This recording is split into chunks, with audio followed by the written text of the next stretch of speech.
Beneath Bath's spring blossoms, a widow dares to speak, and an empire of silk and secrets turns to watch. At a glittering garden fete, Celeste Harrow challenges a powerful duke and is branded a faded ornament. Laughter cuts like a blade, but dignity does not bow. Behind the music lies a locked valve, a forged signature, and a past that refuses to stay buried. A single choice looms: protect her fragile place among the titled, or risk everything for the nameless poor, and for a man whose steadiness ignites forbidden hope. Before we begin, tell me where you're listening from, and answer this. What do you love most about period romances? The scandal, the slow burn longing, or the triumph of justice? Bath, England, the spring of 1854. The season unfolded with the usual opulence among the genteel. Parasols bobbed beneath trees in bloom, carriages clattered along the crescents, and laughter drifted from manicured gardens as though sorrow had no place in the world of roses and lace. Yet among the flowering lilacs and the chatter of silk gowns, there moved a woman who no longer believed in the innocence of laughter. Celeste Harrow had entered widowhood with grace, but not silence. At 38, she carried the air of a woman who had seen beauty tarnished by grief and had chosen not to mask it. She stood tall, her posture regal though stripped of titles, her morning gown a deep shade of mauve that whispered of loss without inviting pity. Her black silk bonnet framed a face of porcelain pallor, and beneath it, her blue-grey eyes scanned the fates' manicured lawn with a gaze neither sharp nor timid, but unflinchingly present. The garden of Lady Everleigh's estate overflowed with pale champagne, croquet matches, and the tinkle of pianoforte notes drifting through open windows.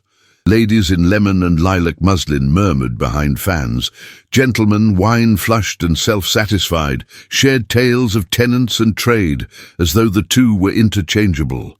Celeste walked alone, gloved hands clasped loosely at her waist, her figure slim and composed beneath the subtle embroidery of her crepe gown.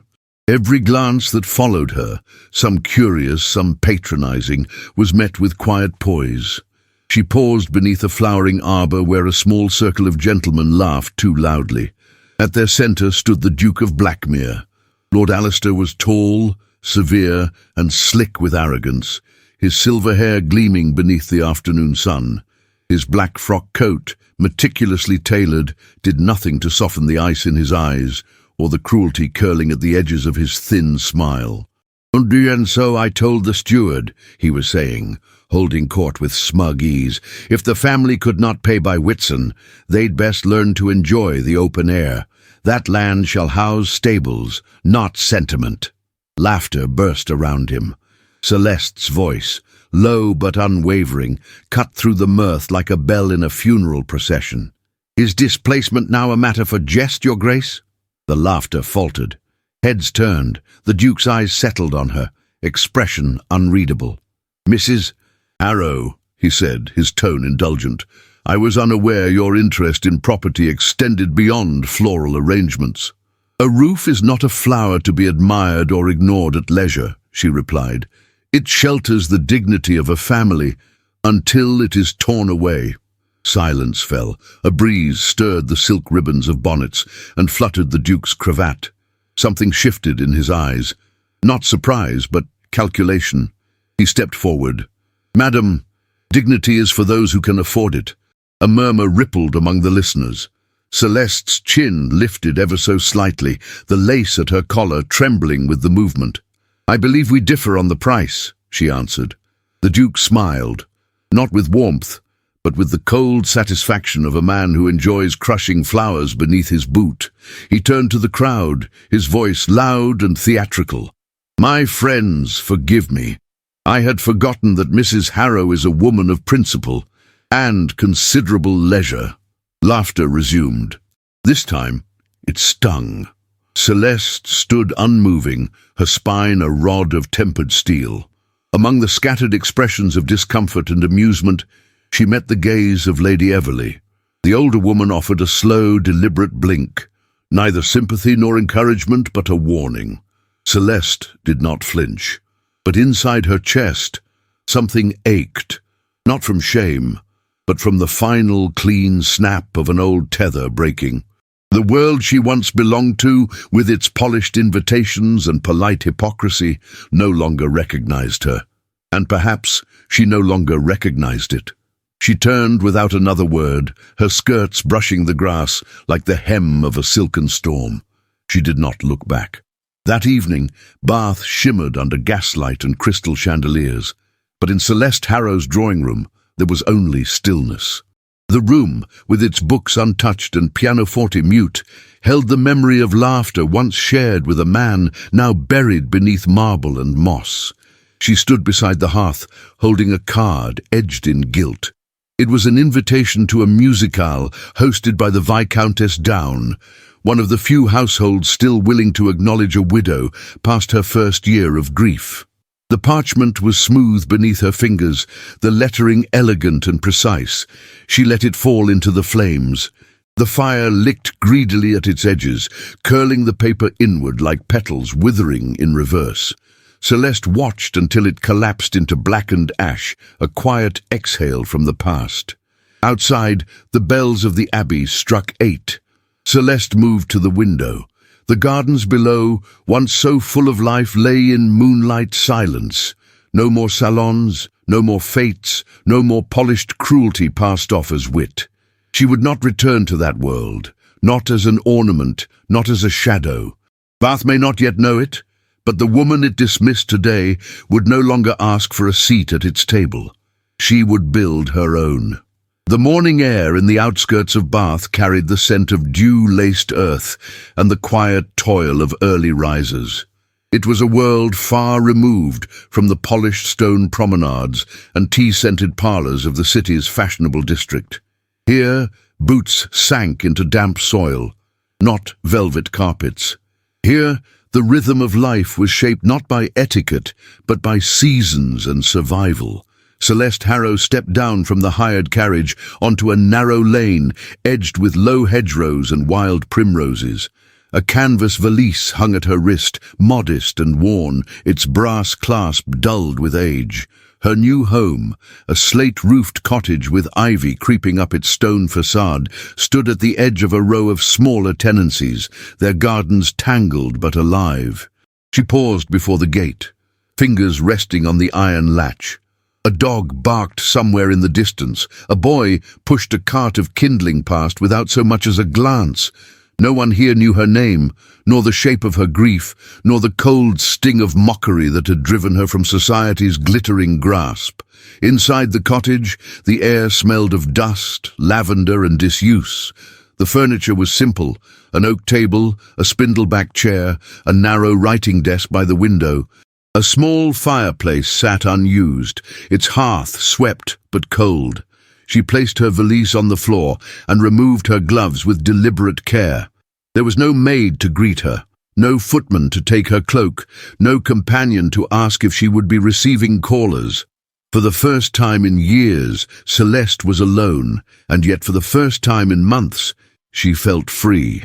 Later that day, she sat by the window, a blank ledger before her and a teacup cooling untouched beside it. The view overlooked the edge of the market gardens, greenhouses with slanted glass panes, rows of turned earth, wooden crates stacked near a low fence. Men moved across the fields with steady purpose, some with wheelbarrows, others bent at the waist, hands buried in the soil. One man caught her eye. He was taller than the others, broad in the shoulders, his shirt sleeves rolled up past his elbows.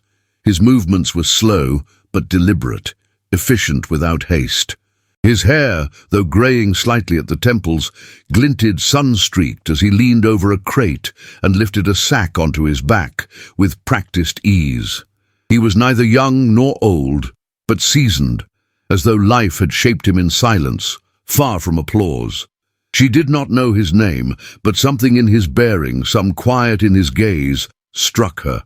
That afternoon, she walked to the gardens with careful steps, her boots brushing against dandelions and pebbles. A boy near the fence whistled to alert the others of her presence, and within moments tools were lowered and hands wiped on aprons. The tall man stood at the edge of the field, one boot braced on a shovel. His eyes met hers with calm inquiry, not arrogance. He removed his cap, revealing ash-brown hair dampened by labor. There was no bow, no flourish, only a respectful nod. "Can I help you, ma'am?" His voice was deep, quiet, and rough, like gravel smoothed by rain. "My name is Celeste Harrow," she said, lifting her chin just slightly. "I've recently taken up residence near here." He offered no interruption, only waited. "I intend to begin a small program of food distribution," she continued, "for the poorer quarters of Bath, and I am seeking a regular supplier." His brow furrowed, less in disapproval, more in calculation. "We sell to the market," he replied slowly. "Contracts are arranged by the season. Advance orders, bulk cost." "I'm not asking for charity," she answered gently. "I can pay, but I require reliability, clean produce, consistent quantities, and no delays. In return, I may be able to assist with something of yours." A faint, almost imperceptible flicker passed through his gaze. "Your ledgers," she added. "I noticed your delivery cart returned to the fields mid-morning. I presume a miscalculation." The man blinked. Then, to her quiet satisfaction, he chuckled. Just once. "You presume correctly. Then perhaps we can assist one another." He studied her for a long moment, then extended a rough, dirt-streaked hand. "Hugh Merrick." She took it without hesitation, her black glove pressed into his warm, calloused palm. Their hands touched for only a second, but something electric passed between them, a recognition neither spoke aloud. They met again the next morning in the back corner of the glass house. The place smelled of tomatoes, warm earth, and cracked wood. Celeste unfastened her cloak and placed it over the back of a chair, revealing a navy day dress, simple in its lines, but perfectly fitted. Hugh had cleared a portion of the workbench and laid out his ledgers. Haphazard columns, ink blots, receipts curled like autumn leaves. "I'm afraid organization isn't my strong suit," he said as he handed her a smudged journal. "I have met worse," she said, though her expression suggested otherwise. From the shadows near the door, a small figure stood silently. Eliza Merrick, no more than 8, her golden brown curls tucked behind her ears, her hands clutching a cloth doll. Her wide, greenish-grey eyes studied Celeste with a solemn intensity beyond her years. Celeste smiled. Eliza did not smile back. "She's wary of strangers," Hugh explained quietly. "She is wise, then." And with that, Celeste returned to her work, gently smoothing the papers and making neat notations. She did not press the child nor try to coax her forward. Instead, she allowed silence to build the first threads of trust. Days passed. The ledger straightened. The deliveries grew regular. The soup kitchens began to fill. And Celeste, once known for leading quadrilles in candlelit halls, now stood in crowded alleyways, her gloves damp with steam and broth, her heart steady. Yet the city did not remain silent. In drawing rooms and tailors' shops, whispers bloomed like mold in damp corners. "She lives among labourers now. Did you hear she was seen carrying crates, herself? Mrs. Harrow. She dines with gardeners." Some chuckled, others frowned, and still others watched, silent, sharp-eyed, relaying what they saw to those who required no names, only information. Inside the Everleigh residence, behind a lace-curtained window, Lady Everleigh set down her teacup with a slow, deliberate motion. "So," she murmured to her companion, "she's truly building a kingdom out of soil and soot. Some say she's found favour with one of the workers." Lady Everleigh's lips curled ever so slightly. "Then let her reign," she said. "It will not last." Back near the gardens, Celeste stood beside Hugh, reviewing the next week's orders.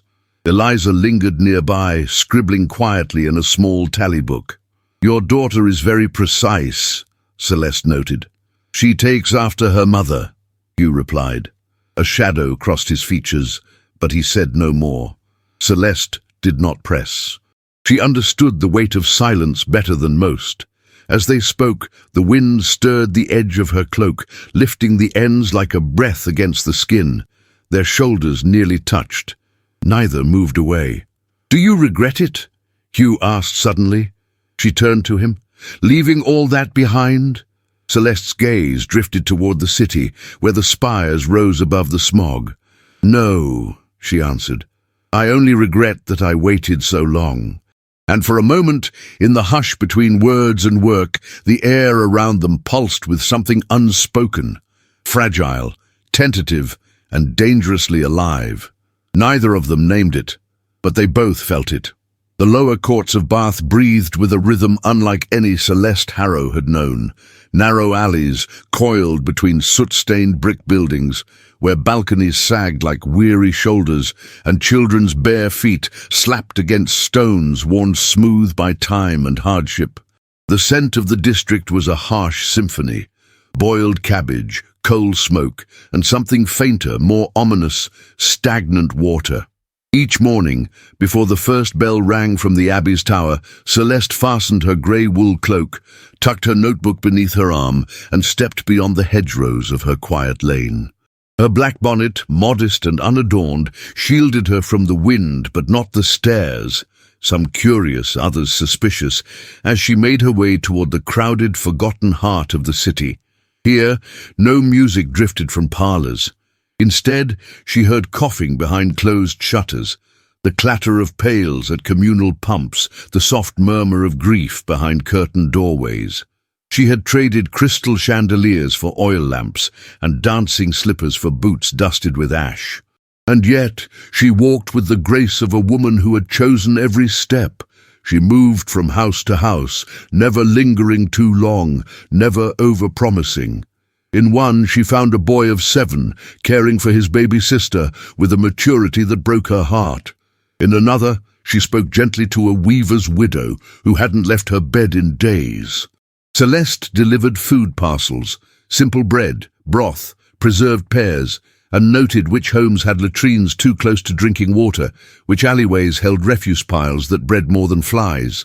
One morning, after crossing the narrow footbridge near Pulteney Row, she stopped at the courtyard of number 14, where a woman with red-rimmed eyes waited beside a broken barrel that served as a wash basin. "3 children ill," the woman whispered, clutching the edge of Celeste's cloak. "Fever, and their lips blue." Celeste's expression did not waver, but her pulse quickened. "Keep them cool. Boil every drop of water. I'll send someone with soap and camphor oil." The woman nodded, then burst into quiet sobs. Celeste did not embrace her. She simply rested a hand on her shoulder for a single grounding moment. And then she turned, marking the house in her notebook with a dark line beneath the name, Green. That evening, by the light of a single oil lamp in her parlour, she compiled a second list, not of names, but of patterns, of streets with failing drains, of households with repeated illnesses. Her notes formed a silent map of decay, one that no nobleman's garden party would ever see. She brought the ledger to the next meeting of the city council. The chamber, tucked within the Guildhall's north wing, was panelled in dark wood and hung with sombre portraits of men who had never dirtied their boots with the clay of the lower wards. Celeste, the only woman present, sat stiffly on the far edge of the table, her notes aligned before her like soldiers prepared for battle. The members murmured amongst themselves until a firm voice silenced the room. "Mrs. Harrow has the floor." The man who had spoken was not old, but neither was he young. Mr. Elias Stratton, councilman of neutral temperament and quiet reputation, nodded once toward her, his dark eyes unreadable. Celeste stood. "My lords," she began, her voice neither shrill nor meek, "I present to you observations made over the past fortnight from the courts and alleys of Southgate and Walcott. The frequency of illness is rising. Sanitary conditions are declining, and if you wait until the symptoms multiply into statistics, it will already be too late." She opened her ledger and placed a second document atop it, a proposal requesting an extension of the water pipes into the lowest wards and the construction of communal cisterns under supervised management. The Duke of Blackmere was not present, but his voice still echoed in the room, through narrowed eyes and whispered allegiances. When she finished, the silence was not respectful, it was wary. A man near the fireplace cleared his throat. "And how do you propose we fund such an undertaking?" Celeste answered calmly. "By diverting the discretionary surplus from this season's ornamental projects, namely the second rose garden on Broad Street and the replacement of the ceremonial fountain." A few brows rose. Councilman Stratton leaned forward, hands folded. "Mrs. Harrow, you mentioned earlier the presence of illness. Have you noted any specific patterns?" She passed him the map she'd drawn. He examined it closely, his brow furrowing. "Cholera," she said softly. "I believe it's beginning." That word, soft as it was, struck the room like a thunderclap. No one spoke it aloud. Not in Bath. Not since the last outbreak nearly a decade ago had blackened doorways and emptied tenements. The chairman adjusted his spectacles. "We thank you for your concern, madam. We will, of course, deliberate." Celeste inclined her head. She gathered her papers slowly, deliberately, and exited with dignity intact. In the hallway, as she adjusted her gloves, a voice murmured behind her, "You are not without enemies."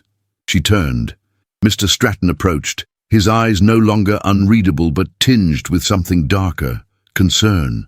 "Blackmere has friends in this room," he continued quietly, "ones who do not wear his crest but speak with his tongue. They've already begun placing pressure on the water board. Your proposal may never leave the table." Celeste held his gaze. "Then we will place it on another table." He studied her, then smiled faintly. "You're not what they expected." "I rarely am," she replied. Outside, the wind had turned. Smoke drifted from the chimneys in long, reluctant spirals. The sun hung low and gold against a sky bruised with rain clouds. At the edge of the gardens, Hugh Merrick waited beside his cart, arms folded, boots mud-splattered. "How did it go?" he asked as she approached.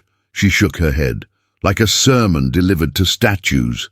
He offered her a quiet nod, then tapped the cart's rear latch. "We've widened the route," he said. "Added Vine Street and Porter's Lane. Will that cover your new households?" "It will. And I spoke to Miss Lydia, the herbalist in Hollow Row. She's agreed to send parcels twice a week." Celeste met his gaze. "You didn't have to do that." "I know," he said simply. Eliza sat near the front of the cart, legs swinging, her tally book balanced on her knees. When she saw Celeste, she raised it and smiled, a soft, crooked thing that still held the hesitance of new affection. Celeste reached up and adjusted the child's shawl. "You've been keeping records. I write down how many bowls we give away, and which streets smile." Celeste blinked. "Which streets smile?" Eliza nodded seriously. "Some don't." That night, as rain misted the window panes of her cottage, Celeste sat by the fire with Eliza's tally book in her lap. The ink was uneven, the numbers childlike, but the intent, so pure, so methodical, made her chest ache.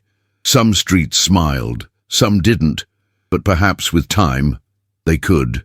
And so she picked up her pen and began drafting a second proposal, not for the council, but for the mothers, the healers, the shopkeepers and cartmen who had already begun to whisper her name with something more than curiosity.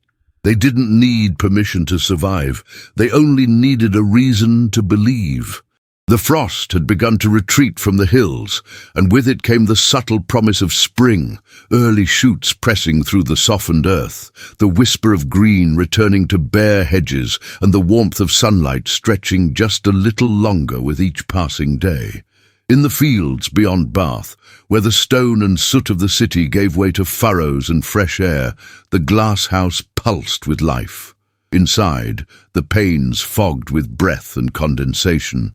Wooden tables groaned under trays of seedlings, and the air was thick with the scent of damp soil, crushed basil, and something sweeter. Life reborn. quietly and without permission. Celeste stood at the far end of the greenhouse, sleeves rolled to her elbows, a wool apron tied over her plum-grey day dress. She held a crate of seed packets against her hip, her fingers smudged with peat. Her hair, usually pinned in meticulous fashion beneath her bonnet, was today caught loosely in a braided knot, with one dark strand trailing beside her cheek. Across from her, Hugh Merrick crouched near a bed of carrots, one hand steadying the soil, the other smoothing out the labels she had rewritten by hand, ink sharp, letters deliberate.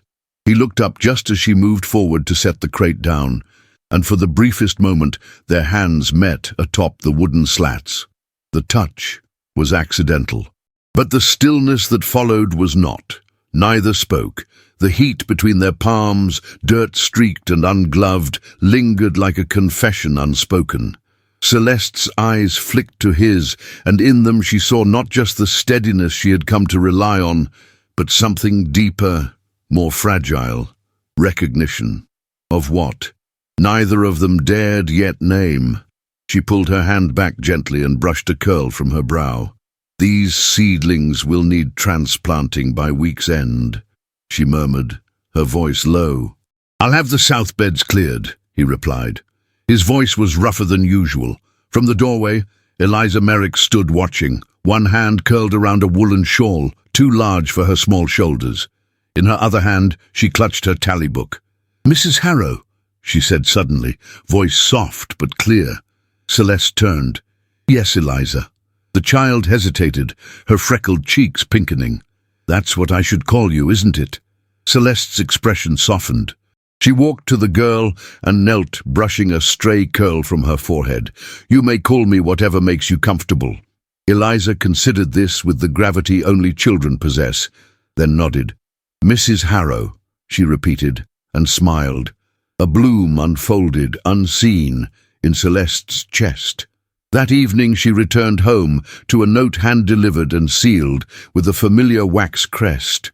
The writing was precise, slanted, and unmistakably cold. "Lady Everley requests the presence of Mrs. Celeste Harrow for tea at 4:30. She did not wish to go, but she had learned long ago that some battles required walking willingly into enemy territory. At precisely 4:30, she stepped into the Everley drawing room, a grand affair of ivory panelling, velvet drapes, and too many mirrors. Lady Everley sat beside a gleaming silver tea service, dressed in the height of mourning fashion, jet-beaded crepe and a high-lace collar so stiff it could slice the air. "Celeste," she said without warmth, gesturing toward the settee. "Do sit." Celeste did, careful to keep her gloves on and her posture immaculate. "I shall not pretend I summoned you out of fondness," the older woman began, stirring her tea without sipping it. "We have known each other long enough for that courtesy to be unnecessary." "Then why did you summon me, Lady Everley?" The spoon clicked against the porcelain. "I have heard things. I'm certain you've heard them too. That you spend your days among gardeners and laundresses, that you carry baskets through the filth of the city, that you allow children to touch you with unwashed hands. And now, this crusade of yours, pipes, water, street maps drawn in charcoal." Lady Everley leaned back, her expression both amused and disdainful. "You forget yourself, dear. You are the widow of a respected gentleman. Your behavior reflects upon his memory." Celeste's fingers curled tightly around the edge of her glove. "No, Lady Everley," she said softly. "My behavior reflects upon me. My husband's memory is not so fragile that it must be protected by silence and embroidery." "You shame him," the woman hissed. "You shame us all." Celeste stood. "If decency shames you, madam, then you may count me guilty." And with that she turned and left, without waiting for a servant to open the door. The next day, at the council meeting in the Guildhall, the chamber was packed tighter than usual. Several new faces watched from the perimeter, curious citizens, merchants, perhaps even journalists. Celeste sat beside Mr. Stratton, her papers ready, her expression calm. The Duke of Blackmere was present this time. He wore a tailored coat in dark navy, his cravat knotted with practiced precision. His silver hair was oiled and swept back, and when he stood, the room fell still. "I have been made aware," he began, voice smooth as aged port, "of certain accusations being levied against this council. Accusations regarding neglect, corruption, and," he smiled faintly, "moral indifference." He glanced toward Celeste. "A woman of considerable conviction has suggested that we are failing our city, that we are blind to the suffering of our less fortunate neighbors. And yet, I wonder, is it compassion that drives her, or a thirst for relevance?" Gasps murmured along the wall. Celeste did not flinch. "She was once one of us," the Duke continued, "until grief and boredom compelled her toward martyrdom. Now she walks our streets like a self-anointed savior, shaming us into action, branding herself a symbol of virtue." He paused, eyes narrowing. "Or perhaps spectacle." Before the room could stir, Mr. Stratton stood. "Enough," he said. The word was not loud, but it carried. Blackmere turned. "I will not allow a respected widow to be ridiculed in this hall," Stratton continued, "not by veiled insult nor public theatre. Mrs. Harrow has done what this council has not. She has walked those streets. She has listened. And more than that, she has acted. If that is spectacle, Your Grace, then I dare say we could all use a bit more of it." A hush followed. Then, slowly, one of the citizens in the gallery began to clap. Another joined, and another. Blackmere's jaw tightened, but he said no more. Outside, as the sun began to slip behind the chimneys of Bath, Celeste paused at the top of the Guildhall steps. Hugh stood by the cart, waiting without words. Eliza sat beside him, tally book in her lap, and a small pot of violets cradled beside her feet. Celeste met Hugh's gaze across the distance, and in that single glance, full of weariness, defiance, and something tender that neither dared name, she felt the first bloom of something fragile yet powerful, rising between them. Not hope, not yet, but possibility. The sickness arrived like a shadow just before dusk, silent, uninvited, and devastating. It did not announce itself with thunder or spectacle, but rather with the soft, persistent sound of coughing from behind shuttered windows, and the hush that fell over the streets when shopkeepers closed early and mothers carried pale children in their arms instead of baskets.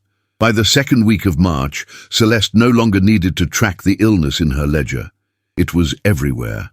It clung to the damp walls of the courts, to the shared pump handles, to the blankets dried beside open drains. The water, once brimming with promise, had turned against them. Inside the converted glasshouse at the Merrick property, the air was thick with camphor and fear. Tables once used to cultivate seedlings were now covered in wool blankets, each cradling a body that trembled or moaned or lay still, lips tinged blue. Bowls of boiled water sat near every corner, releasing plumes of steam scented with mint and lavender. Hugh had hung old curtains along the glass to soften the glare of the sun, transforming the space into something dimmer, gentler. It was not a hospital, but it was the closest these people would know to care. Celeste moved through it like a spirit. Her black dress replaced by a simple grey cotton gown, her hair pinned up carelessly, sleeves rolled high as she bathed foreheads and whispered comfort no one else dared speak aloud. Her hands were chapped and reddened, her eyes darkened with fatigue, but her voice remained steady. "Eliza needs cool cloths," she told Hugh late one evening, gesturing toward the smallest cot. "She hasn't opened her eyes since dawn." "She's holding on," he replied, though his jaw was set and his gaze would not meet hers. Celeste sat beside the child, her fingers smoothing back the golden-brown curls now damp with fever. Eliza's lips were parted, her breath shallow, her skin waxen. Beside her, the doll she carried everywhere lay untouched. Celeste pressed a cloth to her forehead and whispered lullabies she half remembered from childhood. She had no children of her own, had long ago buried the dream alongside letters she no longer reread, but Eliza had crept under her ribs in a way no ambition or duty ever had. Time blurred. How many hours passed? She could not say. The fire in the corner stove crackled softly, casting flickering shadows across the glass walls. Outside, the night wrapped itself around the building like a cloak. At some point, her body gave in. She awoke not to silence, but to the steady rhythm of breath beside her. Hugh sat on the floor, his back against the leg of the cot, holding her hand in his. His shirt sleeves were rolled to his elbows, his face rough with stubble and exhaustion. He stared into the fire with eyes that carried more weight than words could hold. "You fainted," he said softly without turning. "I didn't mean to." "I know."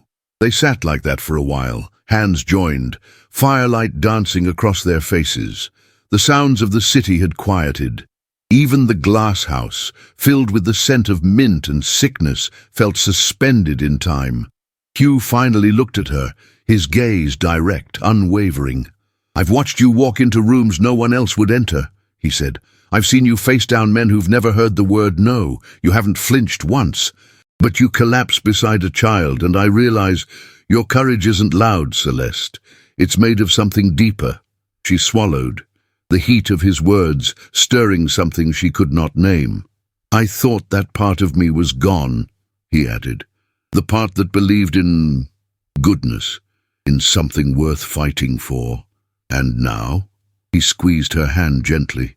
"Now, I think I remember." She did not answer, not with words, but her fingers curled tighter around his, and for the first time in days, her chest did not feel hollow. A sound shattered the stillness. Glass. A crash, sharp and immediate, from the front of the cottage. Hugh was on his feet before she could stand, crossing the glass house in 3 strides. He flung open the door, stepping into the darkness. Celeste followed, heart pounding. On the ground near the threshold lay a stone wrapped in twine.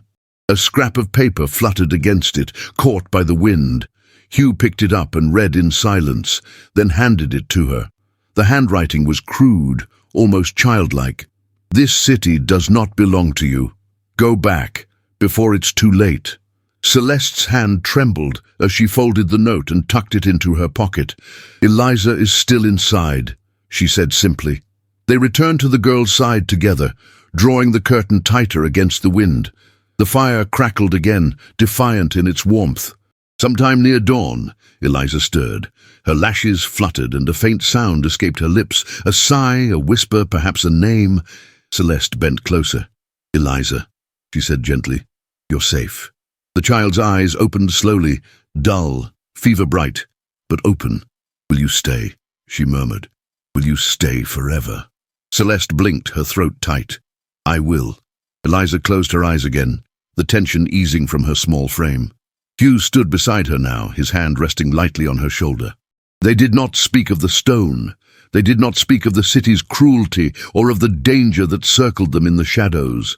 They simply stood in the hush of that fragile moment, man, woman, and child, gathered around fire and breath, defiance and care, as the world outside threatened to crack. And yet, inside the glass house, there was light. The night of the masquerade arrived draped in velvet skies and the hush of expectation. Bath, still trembling beneath the weight of illness and whispered blame, clung to the promise of spectacle as though it might rinse the city of its grief. Carriages lined the stone drive of the Whitcomb estate, their polished wheels whispering over gravel like secrets exchanged behind fans. Inside, light poured from every window, amber, warm, and almost blinding. It spilled over marble floors and up gilded staircases, reflecting in the hundreds of mirrors that adorned the grand ballroom like silent witnesses to vanity. Music drifted through the air in lilting strains of violins and cello, and the scent of beeswax and perfumed skin mingled with rosewater champagne. Beneath plumed masks and jeweled gowns, the elite of Bath danced with a desperation that felt eerily close to denial. Celeste Harrow stood at the edge of that world, her presence a contradiction no one could ignore. Her gown was of dark garnet silk, cut modestly but with unmistakable elegance, the bodice fitted with black velvet piping that tapered to a waistline both regal and austere. Her sleeves, long and slim, ended in cuffs of delicate lace that brushed against her wrists with each measured movement. A velvet half-mask, lined in soft gold thread, veiled her face, but not her identity. Those who knew her did not need to see her eyes to recognize her. The murmurs began the moment she entered. "Mrs. Harrow, that's her, isn't it? Why is she here?" Their voices were not low enough. She ignored them. Her chin remained high, posture unflinching. She did not glance at the women who turned their shoulders or the gentlemen who feigned polite disinterest. She walked with the same composure she had worn while spooning broth into the mouths of dying children. This ballroom, for all its grandeur, was no more sacred than a garden of cabbages, and considerably less honest. A hush fell as she passed Lady Everley, whose mask, encrusted with jet beads, matched the ice in her gaze. "Some things," the older woman whispered, "are best left in the dark." Celeste stopped. Her voice, though soft, carried. "Yes, and some things rot in the light." The hush deepened. Then the music resumed. From across the ballroom, Celeste caught sight of a familiar figure. Hugh Merrick stood near the entryway, rigid and out of place. He wore a dark frock coat brushed until it nearly shone, and a pressed linen shirt that sat stiff beneath a cravat he had clearly tied more than once before settling. His boots were polished but worn. His face, unmasked, carried a gravity that no disguise could soften. He had not come to impress. He had come for her. Their eyes met across the crowd. He did not move toward her, not yet, but the knowledge of his presence steadied her pulse. She was not alone in this room of facades. She made her way through the throng toward the east wing, where the candlelight dimmed and the laughter did not follow. Mr. Stratton waited beside a door, guarded by 2 footmen dressed in black and silver. "Are you ready?" he asked. "Yes." "Then let us begin." They entered the chamber together, a receiving room unused since the last visit of a minor prince a decade before. Now its brocade walls and crystal sconces bore witness to something far less royal, but infinitely more consequential. The Duke of Blackmere stood near the hearth, glass of claret in hand, mask perched lazily in his fingers. His expression, as ever, was one of cultivated indifference. "Mrs. Harrow," he drawled. "How unusual to see you here." "Then you must not have read the guest list," she replied. He sipped his wine, unbothered. "You've come to accuse, I suppose, to wave your papers and speak of the dead. Do you not tire of playing the martyr?" "I do not play, Your Grace, and I do not accuse, I prove." She stepped forward and laid the documents on the side table, a neat stack bound with ribbon and resolve. Forged signatures, tampered dates, deliberate delays on waterline approvals, names, numbers, evidence. Stratton stood silently beside her, his presence a seal of legitimacy. The Duke did not look down at the papers, he stared at her instead. "Even if it's true," he said slowly, "do you truly believe these people care? They came for music and wine, not moral instruction. They came for your spectacle," she said, "but they will leave with mine." And with that, she turned and walked back into the ballroom. The musicians faltered as she descended the marble steps, her gown catching the light like wine in crystal. The guests parted slowly, murmurs trailing in her wake. She climbed the dais at the far end of the room, beneath the grand chandelier. There, she faced them. She removed her mask. The room held its breath. Her face, pale but composed, was streaked with nothing but truth. Her eyes, rimmed with exhaustion, held the weight of what she had seen, of what she had carried. No one could look at her and call her ornamental now. "I have seen children die for lack of clean water," she said. "I have walked through streets where your donations never reached. I have held the hands of men who blessed strangers with their last breath. And I have brought proof of delays, of neglect, of signatures that were never signed. Proof of cruelty hidden behind committees and crests." Her voice did not tremble. "Ask yourselves, Who benefits from your blindness, and who suffers for it? The crowd shifted. Murmurs began, not of mockery, but of doubt, concern, outrage. Mr. Stratton entered, handed the stack of documents to a nearby alderman, and nodded. The Duke of Blackmere did not step forward. He did not speak. He merely watched, his smile gone. Celeste turned to descend the dais, and met Hugh's eyes at the base of the steps. She walked toward him. He held out his hand. She took it. And the room, once filled with perfume and pretense, now stirred with something else entirely: truth, and the beginning of its reckoning.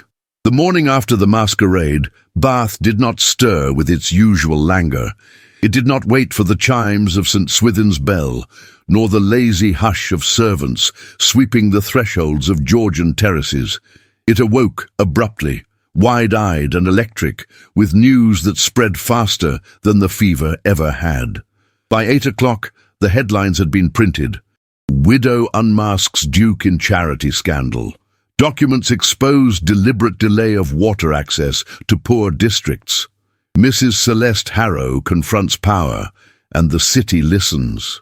The name that had once elicited little more than nostalgic sympathy now carried something sharper: admiration, wonder, perhaps even hope. In the market, fishmongers folded papers with reverent care. In the bakeries, women read aloud between kneading dough and counting coins. At the pumps, children whispered the words to one another as if they had witnessed a revolution written in ink. And in the districts that mattered most, the alleys where babies coughed through the night and mothers stirred boiling linens over open fires, change, slow and halting, began to take root. Water was boiled before drinking. Latrines were scrubbed with vinegar and lye. Hands, once forgotten, were washed with care. Mothers repeated Celeste's instructions aloud to neighbors, passing them from stoop to stoop like sacred verses. One woman copied the hand-drawn leaflet in charcoal on her garden wall. Eliza Merrick, bundled in her knitted shawl and determined beyond her years, moved between doorways with a satchel of folded notes and a tally book pressed to her chest. She recorded each household that accepted guidance, each child whose cough had eased, each woman who said thank you, with eyes too weary to do more. Celeste watched her from a distance, heart full. It was not triumph she felt. It was something quieter, something steadier. It was belonging. The days that followed were a blur of meetings and messengers, of startled city officials arriving uninvited to the cottage, bearing apologies dressed as inquiries. Celeste did not rush to greet them. She had learned that true change does not wear gloves or speak only when spoken to. She continued her rounds with her sleeves rolled high and her shawl damp from morning fog. She answered questions. She passed out soap. She brought tea to the dying and held babies who could not hold themselves. But one pair of eyes watched her differently. From the shadow of the glass house, Hugh Merrick stood with his hands deep in soil, pretending not to stare. He watched her speak to workers, who now lowered their hats when she passed. He saw aldermen pause in their carriages, awkward and fidgeting, to greet her with formality they had never offered before. He saw boys who once threw stones now offer her wildflowers picked from roadside ditches. He saw the city lean toward her, and something inside him recoiled. That evening, the light had just begun to thin when she found him stacking sacks of feed near the stable. The scent of damp straw and mossy wood hung in the air, and the lantern he'd lit beside the barn cast long, slanted shadows across the stone path. She approached slowly, her skirts whispering across the gravel. "You've been quiet," she said. He didn't turn immediately. When he did, his expression was unreadable. "You're everywhere now," he said. The words were not bitter, but they carried something brittle underneath. Celeste's brow furrowed. "If you mean the papers, I mean more than the papers," he said, setting down the sack with care. "I mean they look at you now the way they used to look at your husband, like you carry something they need. And do you think I don't? I think you carry more than I can follow." The words struck her not with anger, but with the ache of recognition. He continued, quieter now. There's a world rising around you, Celeste. A world of decisions and declarations. You belong in those halls. You command it without trying, but I mend crates and measure rows. I carry weight, I don't command. She took a breath, and then, without warning, she knelt. Right there on the damp ground, beside the steps of the glass house, she pressed her knees to the soil and reached for a trowel that rested near the jasmine pot. Hugh blinked, stunned. "What are you doing?" "Planting," she said simply. You shouldn't kneel in that dress. It's only fabric." She dug the small hole with practiced hands and then unwrapped the jasmine roots, pressing them into the earth beside the door. "I brought this from the courts," she said, "from a window box one of the mothers had tended. Even in the worst of it, she still trimmed the vines. She said it reminded her that sweetness could survive the rot." Hugh crouched beside her, still unsure. Celeste met his gaze. "I don't belong in their halls, Hugh. I never truly did. I belonged here, where the soil is stubborn and the wind bites, but things grow, where people look you in the eye, where you don't need permission to care." He didn't answer, not at first, but his fingers closed gently over hers as she patted the earth around the jasmine. It was not a kiss, it was not a declaration, but it was everything she needed. Later that night, a sharp sound pierced the silence. Hugh was the first to hear it. The brittle snap of wheels too fast on gravel, the sudden rustle of movement near the outer fence. He grabbed the lantern and moved toward the cart shed, heart pounding. He was not expecting to see the steward. Blackmere's man, dressed in a coat too fine for this part of town, stood frozen beside one of the supply carts, a vial of oil uncorked and ready. The ropes binding the crates had already been sliced. The two men locked eyes.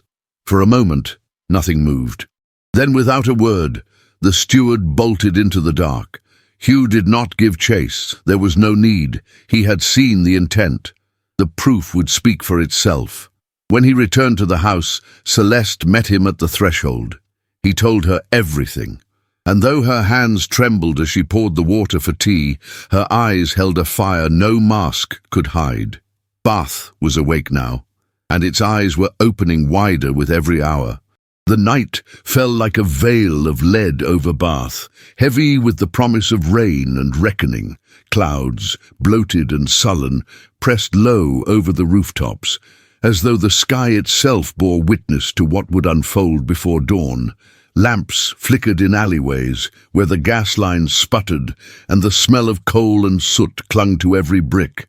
But even heavier than the storm was the silence, the hush of a city holding its breath. Celeste stood in the center of Hollow Row, her cloak drawn tightly around her shoulders, the hem damp from puddles that gleamed like mirrors under the lanterns.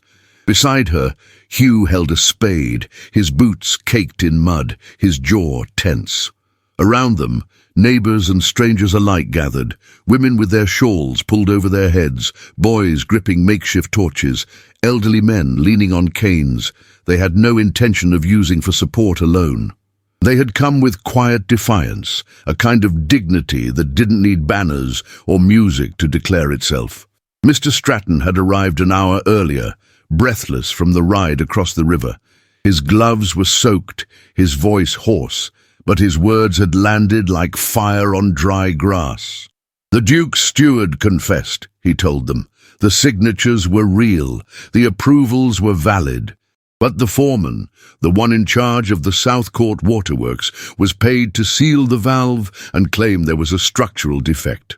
Celeste closed her eyes, not in shock, in certainty.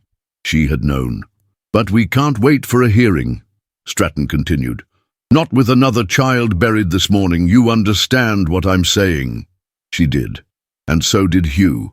They would act before dawn, with or without permission. The pipe trench had already been marked days earlier, quietly, without notice. Hugh and two of his strongest workers had laid out the line through the alleys, measuring each turn beneath broken fences and beside crumbling tenements. The materials were modest, salvaged lengths of iron pipe, tar-soaked rope, makeshift joints. Not elegant, not official, but it would carry water just the same. As the first spade pierced the earth, the watching crowd fell into a hush deeper than reverence. Celeste stepped forward, lantern in hand. "Begin," she said. The digging began in earnest. Metal struck stone, dirt flew in clumps, sweat mingled with rain, and above it all the tension in the air pulsed like thunder that had not yet found its voice.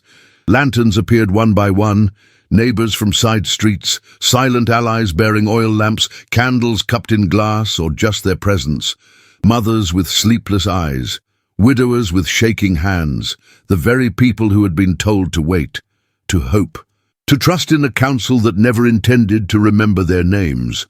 Then came the boots. From the far end of the alley, constables in dark coats approached, their truncheons swinging at their sides, expressions taut with warning. Behind them, two supervisors from the Public Works Department clutched orders and shouted names they thought might instill obedience. Hugh stepped back from the trench, breath coming hard, eyes locked on the lead officer. Celeste stepped forward. The constables paused. She held no weapon, no writ, only a folded sheet of paper in one hand and the flickering light of her lantern in the other. But her presence held the weight of 100 funerals. "I know what you've been told," she said, voice low and even, "that this is illegal, that it's premature, that we are interfering." Her gaze swept the men before her, some young, some old enough to have seen the last cholera wave take its toll. "But tell me," she continued, unfolding the sheet, "how many of your neighbors live past Walcott Lane? How many of you have buried a child this month?" The paper trembled in her hand, not from fear, but from memory. "These are names," she said, "not accusations, not threats, names." She began to read. Thomas Allen, 3 years old, Hollow Row. Liza Martin, 6 months, died in her mother's arms while waiting for a doctor who never came.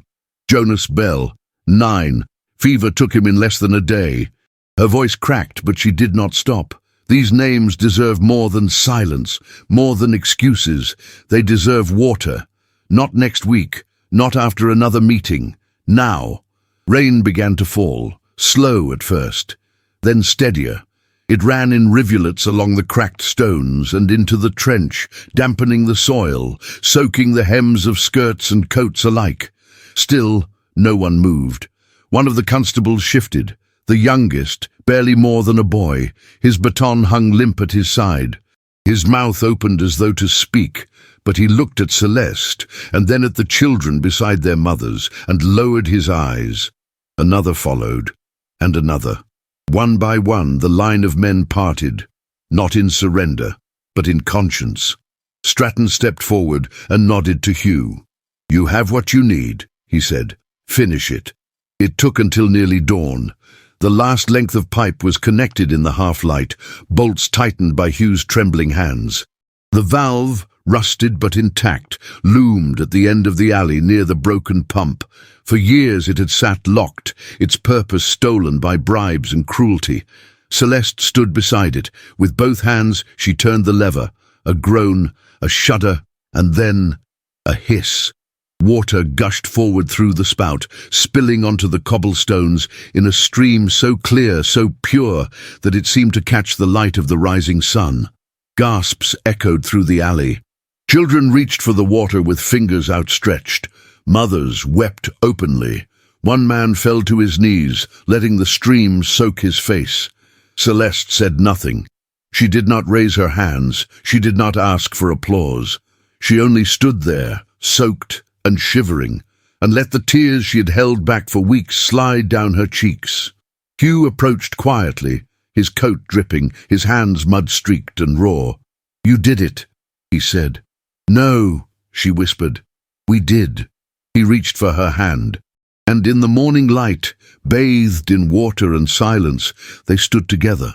That afternoon, for the first time in over 3 weeks, the death toll posted outside the infirmary bore a single line. No deaths recorded in the last 24 hours. And Bath, still bruised, still bitter, began to believe in something new, not in titles, not in wealth, but in the people who had dared to dig beneath the lies and let the truth flow. The bells of St. Swithin's tolled noon across Bath, their chimes sober and deliberate, as though announcing not merely the passage of time, but the end of an era. In the council chamber of the Guildhall, a stillness reigned that had nothing to do with reverence.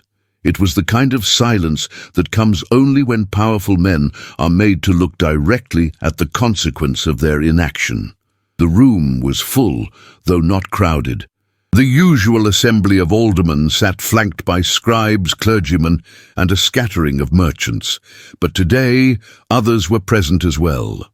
Women with cracked hands folded in their laps, apprentices in soot-stained coats, old men who leaned heavily on canes but had come all the same. These were not the usual witnesses of civic matters, but today was not a usual day. Mr. Elias Stratton stood before them, the weight of his office heavier than the chain of brass that hung around his shoulders. "The matter brought before this council," he began, voice steady but firm, "concerns not a difference of opinion, nor a question of delayed procedure, but the willful endangerment of the citizens of this city by a man entrusted with their welfare." A murmur rippled. Celeste sat motionless near the back, her gloves folded in her lap, her gaze unwavering. "The evidence is clear. Documents falsified, votes obstructed, resources deliberately withheld from the districts that needed them most. And all of it sanctioned or ignored by the Duke of Blackmere." Gasps echoed from the side benches. Stratton paused, allowing the words to land. "It is the recommendation of this council that Lord Alistair, Duke of Blackmere, be formally censured. His name will be struck from all civic boards and commissions. His influence shall no longer guide the affairs of this city." The vote was called. One by one, voices rang out, each eye, like a stone, laid upon the grave of an old, rotting order. When the last vote was cast, Stratton nodded once. "So ordered."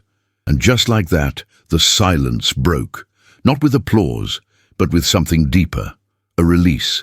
A collective exhale, a beginning. That afternoon, the Bath Courier printed a rare early edition. The headline sprawled across the front page in bold type, "The Widow Who Shamed the Empire." Beneath it, an editorial not only recounted Celeste Harrow's confrontation with the Duke, but praised her resolve, her clarity, her refusal to be diminished by titles or silenced by scandal. It spoke of the court alleys she had walked, the water she had fought to bring, the children whose names she had spoken aloud when others would have buried them without witness. The article spread like wildfire. But while the city reeled, some in celebration, others in stunned retreat, Hugh Merrick stood at the edge of it all, unmoving. He stood inside the glass house, sleeves rolled, dirt beneath his nails, hands working in the soft hush of twilight. Before him, a wooden crate half filled with pots of violets. The scent was faint, but persistent, like memory. He worked without haste, but with purpose. A rhythm that helped quiet the unease gathering in his chest. The truth was simple. Celeste was no longer merely his Celeste. She had become something larger, a symbol, a beacon. And though he had never wished her small, never once imagined her content to live within boundaries drawn by others, he could not deny the distance now stretching between them. She was being called to parlours again, not for gossip, but for gratitude. Invitations arrived daily, not gilded with vanity, but with sincerity. And her name, once whispered with disdain, now graced the lips of leaders. And where was he? Among crates, among soil. He had always found pride in that, but pride could not keep her. He heard footsteps before he saw her. He didn't turn. He didn't need to. She stood in the doorway, her silhouette framed by the last rays of gold slipping through the glass. "I didn't think you'd be here," she said softly. He continued packing, his movements steady. "Where else would I be? I thought—" She hesitated. "I thought perhaps you were avoiding me." He sighed, resting his hand atop a clay pot. "I'm not avoiding you, Celeste. I'm stepping aside." She took a few steps closer, the gravel shifting beneath her boots. "You think I've outgrown you?" He didn't answer. She moved until they were nearly shoulder to shoulder, the scent of violets curling around them. "You're wrong," she said. He shook his head. "You belong in those halls now, among those who speak in decrees and headlines. I don't. I never will." Celeste reached out slowly and placed her hand over his, not to stop him, not to guide him, simply to connect. "You were always my equal, Hugh, even when the world refused to see it." He finally looked at her, and in that look, years of silence melted. Every early morning beside the fields, every quiet word exchanged between deliveries, every glance that said more than speech, unspoken but never unfelt, rose to the surface. "Do you believe," she whispered, "that jasmine blooms because it is invited?" He frowned slightly, confused. "It blooms because it is rooted," she continued, voice thick with emotion. "Because it clings to stone and stretches toward light, whether anyone watches or not. That is what you are to me, not a footnote, not a pause. You are my root." Hugh's throat worked as if to speak, but no words came. Instead, they stood in the hush of the glass house, the light fading, the air scented with earth and slow-growing things. Outside, along the edge of the path, the jasmine she had planted weeks before had begun to flower, soft white blossoms opening in defiance of the season's reluctance. He dropped the last pot gently into the crate. Then he took both her hands, dirt-streaked and calloused as they were, into his own. They said nothing else. There was no need. The city was changing. But here, in the glass house, something had already bloomed, and it would not be uprooted. The morning air in Bath carried the soft scent of rain-warmed earth and lavender crushed beneath hurried boots. Though it was spring, a thin mist lingered over the chapel courtyard, turning the slate rooftops into blurred silhouettes against a pale, gold-streaked sky.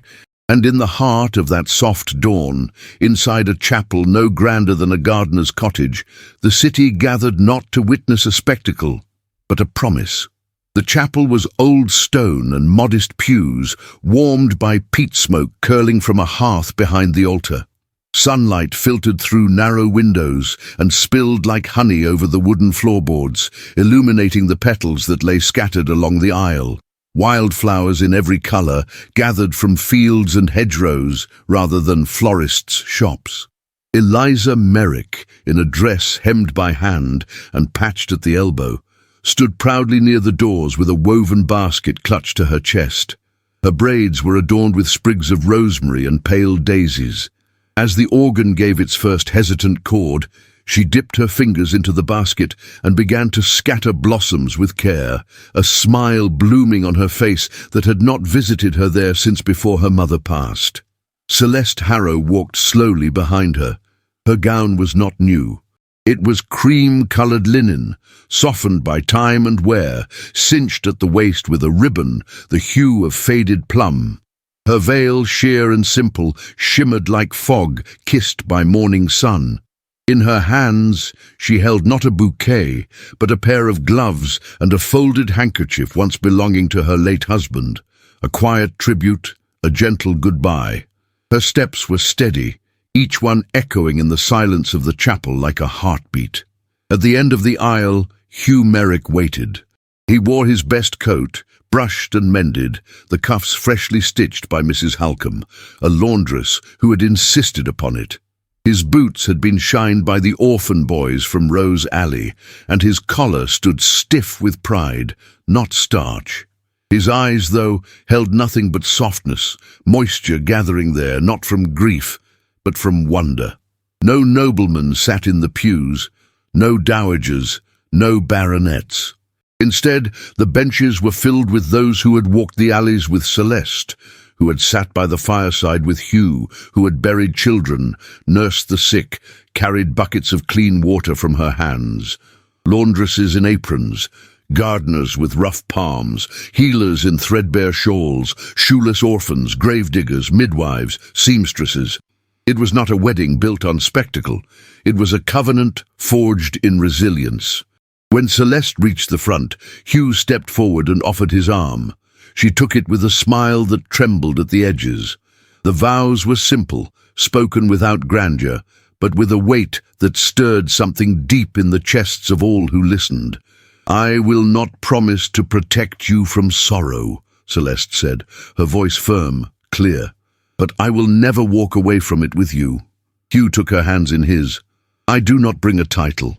I bring the soil beneath my nails, the steadiness of my steps, and every word I've ever kept unspoken, for fear of being unworthy.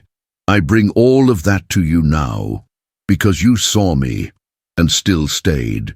The mist outside lifted as they were declared man and wife, and when they walked back down the aisle, hand in hand, Eliza skipped behind them, scattering the last of the flowers with glee. The sun caught her laugh like a bell, and it rang all the way into the street, where others waited to cheer, not with fanfare, but with joy born of knowing that this union belonged to them too. That same afternoon, a carriage rolled away from the Harrow estate. No footman stood at attention, no horses were bedecked with silver. The vehicle was plain and utilitarian, its contents far more valuable than any heirloom. Ledgers, deeds, and sealed letters were en route to the solicitor's office. Celeste had sold the estate. Every brick, every silver teaspoon, every portrait now belonged to the city. The money, every shilling of it, would fund the Harrow public bath. But not merely a bathhouse of marble and columns. No, it would be open to all, without fee or restriction, run by women, staffed by healers, built near the alleyways where cholera had crept in like a thief. It would stand not as a monument to her name, but to the dignity she had fought to preserve in every face she had met.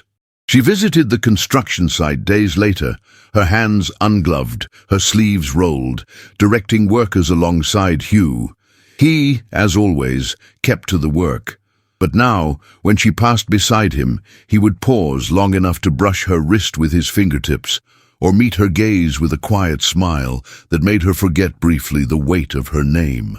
Eliza came too, sometimes chalking measurements, sometimes watching with her head tilted, as though capturing the moment, not with her eyes, but her soul. The bathhouse would not open for many months yet, but already the foundation had been laid in more ways than one. Weeks passed.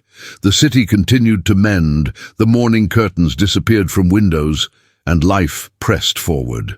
One morning, Celeste and Hugh walked the garden path behind the glass house, where jasmine now grew thick and wild along the stone wall.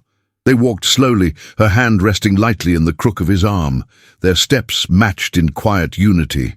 She wore no diamonds. He carried no cane, and yet they moved like royalty, not of empire but of spirit. As they reached the bench beneath the arch of climbing ivy, Hugh paused and turned to her. "You turned grief into grace," he murmured. Celeste shook her head, eyes glistening. "No," she said softly. "Love did." They sat there for a long time, the silence between them not empty but full, of breath, of memory, of what had been lost and what had been found. In the distance, the city bustled. Wheels turned. Doors opened. Laughter lifted from window panes that had once echoed with nothing but coughs and cries. Bath, once cleaved by silence, now rang with voices that carried forward a new story. Not of lords or duchesses, but of the woman who had traded her title for truth, and of the man who had never needed a crown to be king in her heart. The jasmine bloomed early that year. It crept over the stone wall behind the Harrow public bath, its white blossoms clinging to the warming air like memories too sweet to fade. The garden paths, once muddy and trampled, had become soft with moss and edged with crocuses, nodding their purple heads as if in silent greeting to the season's return. And amid it all stood the building that had once been called Impossible, a public bath run by women, open to all. Now it was simply known as Harrow House. Inside, steam rose gently through the vaulted ceiling, catching the light that filtered in from the clerestory windows. Children's laughter echoed off the tile floors, mingling with the voices of women tending infants, brushing hair, folding towels. There were no marble columns, no brass taps, only clean water, strong hands, and a sense of safety that had taken years to build. And in the greenhouse beyond the baths, beneath a roof of glass, dappled by morning sunlight, Hugh Merrick watered rows of violets and lettuces, while a soft giggle came from under one of the benches. "Eliza," he called gently, though he already knew it wasn't her voice. From beneath the bench, a pair of muddy boots emerged, followed by a tumble of dark curls and flushed cheeks. A little boy popped up with a proud grin and a fistful of dandelions. "For Mama," he declared. Hugh crouched beside him, brushing the dirt from the child's brow. "You think she needs more dandelions?" The boy nodded solemnly. "She keeps them all." Hugh smiled. "That she does." Inside the main house, Celeste sat at her writing desk near the window, a shallow bowl of dandelions on the sill beside her. She wore no corset now, no widow's black, no aristocratic badge of suffering. Her grey streaks had grown, curling softly into her dark hair, and her hands bore the small nicks and inkstains of a woman who worked, always. She had just finished writing a letter to a young laundress organising a petition in Devonshire. The post was full of such letters now, appeals, requests for guidance. Women from all over the country wanted to replicate what had happened here. Harrow House had become more than a place. It was a blueprint for another kind of dignity. Celeste placed the sealed envelope aside and turned as the door creaked open. Eliza, now 12, stood in the doorway, tall for her age, her plaits wrapped into a crown of soft coils. In her arms, she held the boy, still giggling, his dandelions scattered down her apron. Reuben went wild again. She sighed, but her smile betrayed her fondness. Celeste opened her arms, and Eliza handed the boy over without hesitation. He tucked his head into his mother's neck, fingers curled against the ribbon on her collar. "Did you steal Papa's carrots again?" Celeste asked softly. He nodded into her shoulder. "Well," she whispered, pressing a kiss to his crown, "I hope they were sweet." The three of them stood there for a moment, wrapped in quiet, until Hugh's boots echoed in the hall. He leaned in the doorway, arms crossed, smile crooked. "Will the mistress of the house permit her gardener a break for tea?" Celeste looked up at him with the same tenderness that had only deepened over 4 years. "Only if he brings shortbread." Hugh grinned and vanished back toward the kitchen. Eliza perched on the edge of the writing chair, picking up a discarded ribbon and tying it around Reuben's wrist like a royal sash. "I saw Lady Everley in the square this morning," she said quietly. Celeste raised an eyebrow. "She walks with a cane now," Eliza continued. "No one bows anymore." Celeste said nothing for a long moment, her gaze drifting out the window. She had long since let go of the sting that name once carried. The world had a way of humbling itself, with or without permission. "She was raised to believe power came from above," Celeste said at last, "but we built ours from the ground." Eliza tilted her head. "Is that why people keep coming here? Because they believe it can be done again?" Celeste smiled. "Yes, and because they remember that it began with clean water and warm hands." Outside, the bell rang, the old ship bell Hugh had mounted in the courtyard for signalling classes and meals. Women began to gather under the awning, new mothers, elderly widows, even 2 former housemaids from the Duke's estate. They came not as servants or charity cases, but as members of something enduring. Blackmere himself had vanished into obscurity not long after the council censure. His estate sold, his name stripped from every civic board, he had retreated to some country manor in Wiltshire, forgotten by the society he once ruled. There were whispers of debts, a cousin petitioning for title rights, and a final scandal involving misappropriated funds. But none of it mattered now. Celeste had not uttered his name in years. Not because it hurt, but because it simply no longer belonged in her story. The bell rang again. "Come," Celeste said, setting Reuben on his feet. "Let's go remind the world that we're still here." They stepped into the sun as a soft wind rustled the jasmine vines. Reuben grabbed Eliza's hand, and Eliza grabbed Celeste's. Together, they walked the path between the greenhouse and the bathhouse, their shadows stretching behind them like threads connecting past to present. It had not been an easy 4 years. There had been losses. Mrs. Halcombe had passed away during the second winter. One of the original bathhouse nurses had moved on to care for the infirm in London. Celeste had even once fallen ill with a lingering cough that Hugh had nursed nightly, sleepless and silent. But through it all, the love between them had not dimmed. It had not grown louder or more dramatic, but quieter, more complete. It lived in the way they shared a bench in silence, in the way he poured her tea without asking, in the way she pressed his work shirts and stitched the buttons back by hand. It lived in the way they endured. And as the children ran ahead, their laughter rising like birdsong over the rooftops, Celeste paused to look back at the house behind them, humble, steadfast, blooming. Her fingers reached instinctively for Hugh's. He took them, and in that gentle clasp, in that quiet joining of hands under a sky soft with spring, the world felt whole again. Some stories stay with us because they remind us of what truly matters. Not titles, not wealth, not appearances, but courage, kindness, and the quiet dignity of choosing love in a world that so often forgets it. Celeste Harrow's journey was never about reclaiming status. It was about reclaiming her voice, her purpose, and her heart.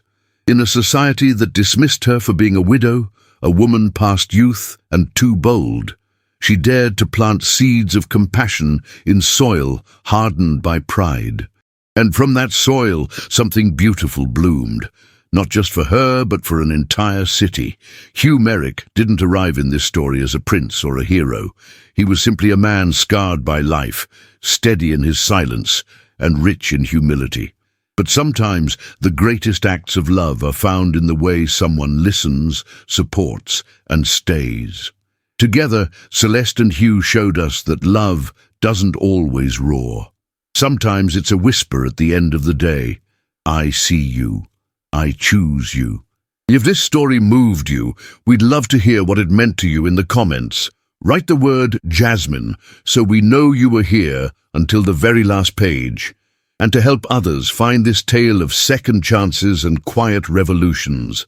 If you feel called to support the small but passionate team that brings you these emotional journeys, you can send a super thanks with whatever amount you wish. Every gesture helps us continue to tell stories that honor love, resilience, and timeless romance. And if that's not possible right now, simply sharing this video with someone you care about is already a powerful way to help us bloom even further. Let this not be the end. Explore more unforgettable stories in the cards above. Who knows? The next tale might speak directly to your heart. Thank you for walking with Celeste. Thank you for believing in love that restores.